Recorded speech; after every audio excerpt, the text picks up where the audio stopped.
Bharatiya Janata party ने दिल्ली चुनाव के समय दिल्ली वालों से कई वादे किए।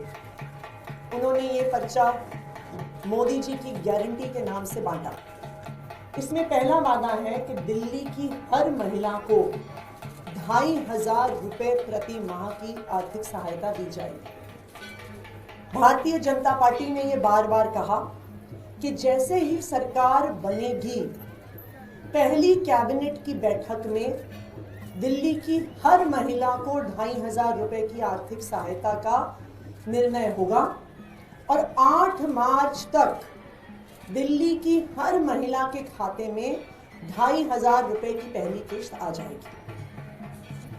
भारतीय जनता पार्टी के सूत्रों के हवाले से हमें पता चला है कि ना सिर्फ 2500 रुपए महीने, बल्कि जो बाकी सारे वादे भी भारतीय जनता पार्टी ने किए थे, उनको पूरा करने का भारतीय जनता पार्टी का कोई भी इरादा नहीं है। अभी भारतीय जनता पार्टी के अंदर विधायकों के बीच में लड़ाई झगड़ा चल रहा है कि कौन किस विभाग का मंत्री बनेगा, कि कौन कितनी लूट कर सकता है।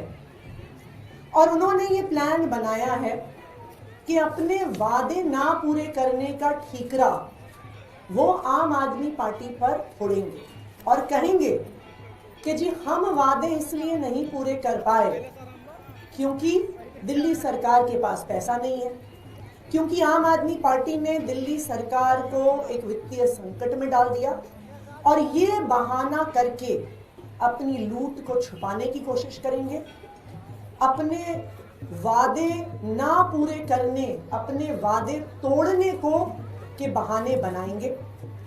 तो आउटगोइंग मुख्यमंत्री होने के नाते मैं आज दिल्ली वालों के सामने पिछले 10 साल में दिल्ली में जो इकोनॉमिक ग्रोथ हुआ है, आम आदमी पार्टी ने जो इकोनॉमिक ग्रोथ किया है, मैं आज दिल्ली वालों के सामने रखना चाहती हूँ कि भारतीय जनता पार्टी आने वाले समय में कोई भी बहाने ना बना पाए और दिल्ली वालों को किए गए वादों को पूरा करे। आम आदमी पार्टी की सरकार 2015 में बनी थी। 2014-15 में दिल्ली में राष्ट्रपति शासन था।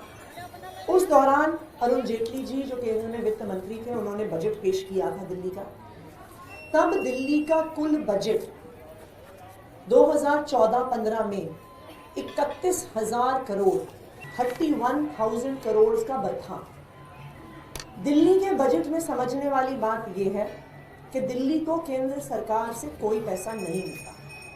तो दिल्ली का जो बजट होता है वो दिल्ली के खुद के रेवेन्यू से आता है। पहले वैट से आता था, अब जीएसटी एक्साइज वगैरह से आता है। 2014-15 में दिल्ली का बजट 31,000 करोड़ था और अगर आप उससे पिछले 5 साल में बजट की ग्रोथ देखेंगे तो 2009-10 में बजट 25,000 करोड़ था और 5 साल में 6,000 करोड़ बढ़ के 31,000 करोड़ पहुंचा था। यानी 5 साल में 6,000 करोड़ की ग्रोथ। 14-15 में 31,000 करोड़ से लेकर 2024-25 में 77,000 करोड़ का बजट दिल्ली विधानसभा में पेश हुआ।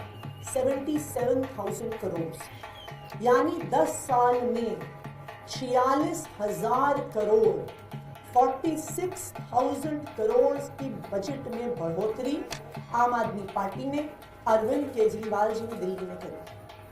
10 साल में दिल्ली का बजट, दिल्ली की इकोनॉमिक ग्रोथ 2.5 गुना से ज्यादा हो गई। 31,000 करोड़ से शुरू होकर 77,000 करोड़ पर आम आदमी पार्टी ने दिल्ली के बजट को पहुंचाया। ना सिर्फ इतना, जो कर्जा हमें कांग्रेस की सरकार से लेगेसी में मिला था, 2014 में किसी भी सरकार के कर्जे को डेट टू जीडीपी रेशियो से आंका जाता है कि सरकार के टोटल जीडीपी का कितना हिस्सा कर्जा है।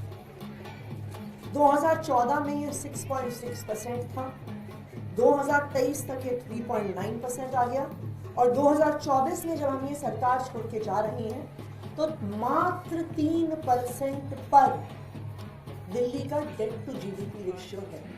यानी आम आदमी पार्टी की सरकार ने, अरविंद केजरीवाल जी की सरकार ने जो कर्जा हमें पुरानी सरकारों से लेगेसी में मिला, उस कर्जे को भी हमने चुकाया।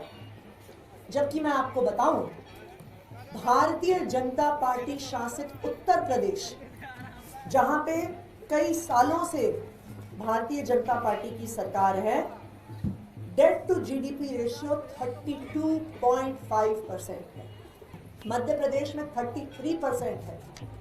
आज आम आदमी पार्टी की सरकार मात्र 3% कर्जा भारतीय जनता पार्टी की सरकार के पास छोड़ के जा रही है। सीएजी की 2022 की रिपोर्ट्स ने ये साफ साफ कहा था कि दिल्ली देश का एकमात्र रेवेन्यू सरप्लस स्टेट है। और कब से है? 2015 से है, जब से दिल्ली में आम आदमी पार्टी की सरकार बनी। तो मैं भारतीय जनता पार्टी को ये कहना चाहती हूँ कि एक इकोनॉमिक ग्रोथ, इकोनॉमिक बूम करके आम आदमी पार्टी, अरविंद केजरीवाल जी की सरकार आज भारतीय जनता पार्टी को सौंप रही है। भारतीय जनता पार्टी ने ये वादे किए हैं दिल्ली के लोगों को, और मैं ये उम्मीद करती हूँ कि वो फाइनेंशियल एक्सक्यूजेस ना बना के, झूठ ना बोलकर अपने इन वादों को पूरा करेंगे। खासकर दिल्ली की हर महिला को 2,500 रुपये प्रति माह देने का जो उन्होंने वादा किया है, जो पहली कैबिनेट में पास होना है और 8 मार्च तक बैंक के खाते में आना है। हम ये उम्मीद करते हैं कि भारतीय जनता पार्टी अपने वादों को पूरा करेगी। अकाउंट भी सस्पेंड कर दिया गया। देखिए, ट्विटर जो एक्स के नाम से जाना जाता है, उसकी बहुत क्लियर कट पॉलिसीज़ हैं अकाउंट ओनरशिप को लेकर, बहुत क्लियर कट लीगल गाइडलाइंस हैं। तो जो लीगल गाइडलाइंस हैं उनके अनुसार ट्विटर के हैंडल को जो भी एक्शन लेना है वो लिया जाएगा। मैम, एक सवाल और, जो मोहल्ला क्लिनिक आप लोगों का बहुत बड़ा एक प्लान था, उसके बारे में अभी भी आप लोग बात करते हैं, उसके नाम बदलने की बात की जा रही है।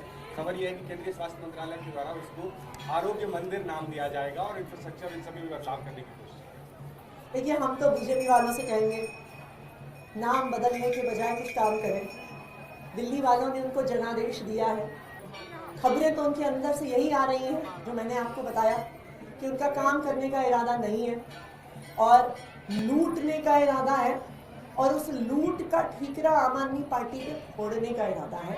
और आज इसीलिए दिल्ली सरकार की वित्तीय स्थिति जो हम हैंडओवर करके भारतीय जनता पार्टी को जा रहे हैं, कि जिस तरह से 10 साल में 2.5 गुना दिल्ली का बजट आम आदमी पार्टी ने बढ़ाया है, इससे ये बिल्कुल साफ है कि दिल्ली एक रेवेन्यू सरप्लस स्टेट है। और हम ये उम्मीद करते हैं कि भारतीय जनता पार्टी अपने वादे पूरे करेगी। पहली कैबिनेट की बैठक में दिल्ली की हर महिला को 2,500 रुपये महीने देने का वादा पूरा करेगी, और 8 मार्च तक हम ये पैसे हमारे अकाउंट में आ जाएंगे, इसका इंतजार करें।